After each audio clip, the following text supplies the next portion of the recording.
आज पौर्णिमेची पूजा काढायची होती, त्याच्यामुळे पहिल्यांदा उठून आंघोळ वगैरे करून झाडून काढून देवाला दिवा लावला, साखर ठेवून घेतली आणि पूजा काढून घेतली आपली. नंतर आपली घरची देवपूजा केली. देवपूजा झाल्याच्या नंतर फुलं वगैरे वाहून घेतले. आज थोडा उठायला उशीरच झाला होता. एखाद्या दिवशी उठायला उशीर झाला की सगळं गणितच फेस करतं. आणि पाऊस तर असा आहे, काल शाळेतून येताना पूर्ण लेकरांचे कपडे वगैरे भिजले होते. देवपूजा वगैरे करून घेतली, धुणं धुवून घेतलं आणि मग आज सगळ्या स्वयंपाकाला उशीर होणार होता, सगळ्या कामाला उशीर होणार होता. त्याच्यामुळे प्राजक्तानं पीठ तिंबून दिलं मला. पीठ तिंबून दिल्यामुळे मला पूर्ण अर्धं काम झाल्यासारखं वाटलं.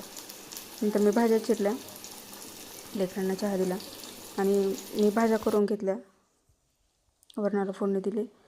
भाज्या करून झाल्याच्या नंतर चपात्या करून घेतल्या. खूप काम होतं आज. चिखलामुळे पूर्ण बाहेरचा पोर्च वगैरे घाण झाला होता. पोर्च त्यांनी धुवून घेतला.